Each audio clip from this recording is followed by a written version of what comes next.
जय हिंद। आज हम लोग जानते हैं वैदिक काल में झारखंड, यानी कि वैदिक काल में हमारा झारखंड किस तरह से था, इसमें कौन-कौन सी बातें हुई और इस वैदिक काल के अंतर्गत में कौन-कौन से वेदों की रचना हुई, ये सब कुछ महत्वपूर्ण बातों को हम लोग देखेंगे। ये वीडियो बहुत ही इन्फॉर्मेटिव होने वाली है। आपसे रिक्वेस्ट है कि इस वीडियो के अंत तक आप ज़रूर बने रहें। तो हम लोग आइए प्रारंभ करते हैं और जानते हैं वैदिक काल में झारखंड, यानी कि सबसे पहला है ऋग्वैदिक काल।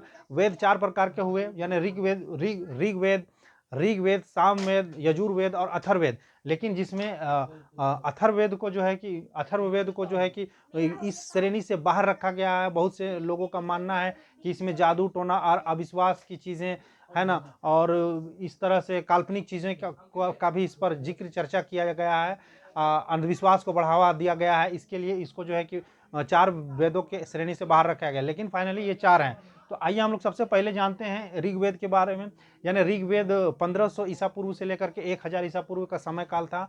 इसके अंतर्गत झारखंड को जो है किकट प्रदेश के नाम से जाना गया है। इसमें इस समय काल पर, इस टाइम पीरियड पर यहाँ पर रहने वाले जनजातियां जो थी वो असुर, बिरजिया, खड़िया, बिरहोर, ये जनजातियां यहाँ रहा करती थी। इस समय इनको खेती का कोई ज्ञान, यानी कि कृषि से संबंधित इनको जानकारी, ज्ञान नहीं था। ये लोगों का मात्र एक ही पेशा था, जो पशुपालन ही मुख्य पेशा इस समय काल में, टाइम पीरियड में हुआ करता था। लेकिन एक बहुत अच्छी बात इस समय काल में देखने को मिलता है कि इस समय का शासन सुशासन जो है कि बहुत बेहतर था। यहाँ पर लोगों को योग्यता के आधार पर उनको मान सम्मान और उसको जो है कि पद प्रतिष्ठा दिया जाता था। इस समय काल में जो है कि स्त्रियों का बहुत ज़्यादा सम्मान था, स्त्रियों को बहुत ज़्यादा पूजनीय मानते थे लोग। इसके बाद जस्ट आता है उत्तर वैदिक काल, जिसको जो है कि अथर्ववेद काल के अंतर्गत रखा जाता है। इसमें झारखंड को वरत्य प्रदेश के नाम से जाना गया है। इसका टाइम पीरियड है 1000 ईसा पूर्व से 600 ईसा पूर्व। इस समय काल में जो है कि बहुत ही लोग जो है कि इनडिसिप्लिन्ड कह सकते हैं, यानी कि यहाँ पर जो है कि रूल रेगुलेशन और सिस्टम बिल्कुल खत्म हो गया था। यहाँ पर वंशानुगत चीज़ें चलने लगी थी, योग्यता के आधार पर चीज़ें डिसाइड नहीं होने लगी थी। यानी अगर कोई ब्राह्मण का बेटा है, वो शराबी है, शराब पीता हो, लेकिन उसको जो है कि ब्राह्मण का जो कार्य है, जो जिस तरह का काम है समाज के अंदर, वही काम में उसको रखा जाता था। तो इस तरह से कहीं ना कहीं समाज में एक कुरीति फैली, इस का फैलाव देखने को मिलता है उत्तर वैदिक काल में। यहाँ योग्यता के आधार पर चीज़ों चीज़ों की डिसाइड नहीं हो पाती थी। यहाँ पर जाति वंशानुगत यहाँ पर चीज़ें हो रही थी। यही टाइम पीरियड पर आर्यों का आगमन होता है झारखंड के अंदर में, और इनका जो है कि जनजातियों के साथ हमेशा भिड़ंत होना प्रारंभ हो गया। यानी कि इनका विरोध करने लगे यहाँ पर जनजातियाँ, जिसके कारण क्या है कि बीच बीच में इनकी आपस में झड़प जो है होते रहती थी, जिसके कारण ये आर्य जो है कि अपने लिए किले का निर्माण करवाने लगे। यानी सोन नदी के किनारे पर इन्होंने किले का निर्माण करवाया।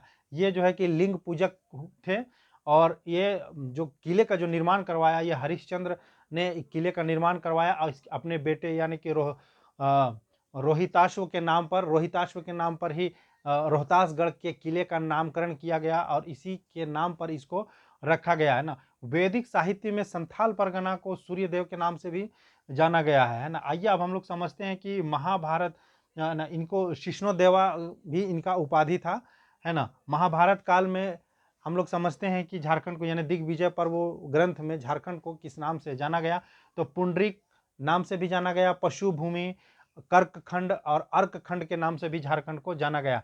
अब और एक सबसे महत्वपूर्ण चीज हम लोग देखेंगे अभी, महाजनपद काल में झारखंड किस तरह से था, और यहाँ पर शासन करने वाले जो शासक हुए वो किस तरह से यहाँ पर कार्य किए, किस तरह से यहाँ पर इन लोगों ने अपने अपने टाइम पीरियड पर झारखंड को कैसे इसका उपयोग हुआ यहाँ पर, इसको हम लोग जानने का प्रयास करते हैं।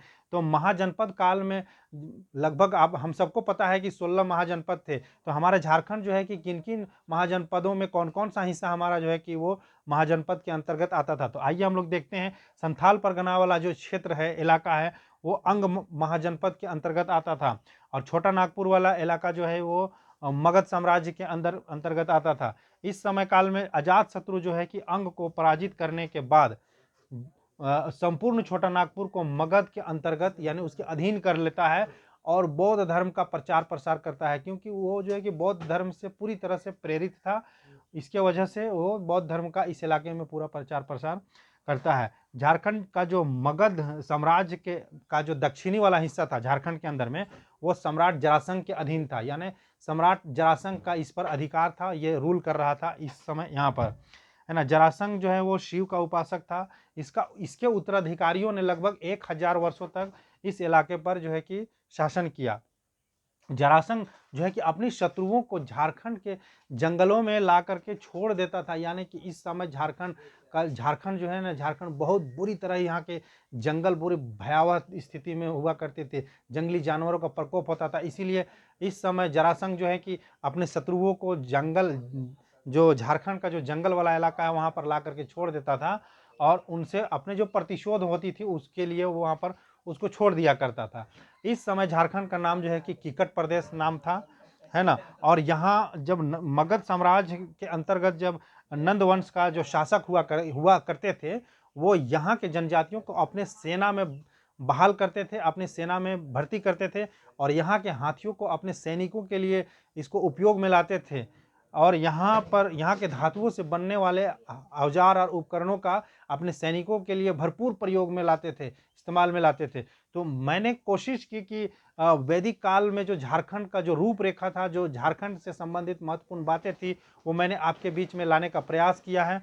अब इसके बाद और भी इससे आगे और भी कुछ विश्लेषण है, इस वीडियो में ज़्यादा लंबा होने की संभावना थी, इसीलिए मैंने इतना ही तक इसको रखा है। नेक्स्ट वीडियो में हम उसको लेकर के आएंगे। मुझे उम्मीद है कि यहाँ तक आपको ये वीडियो काफ़ी इन्फॉर्मेटिव लगी होगी। अगर ये लगी है तो इस वीडियो को ज़्यादा से ज़्यादा शेयर करिए और चैनल को सब्सक्राइब कर लीजिए।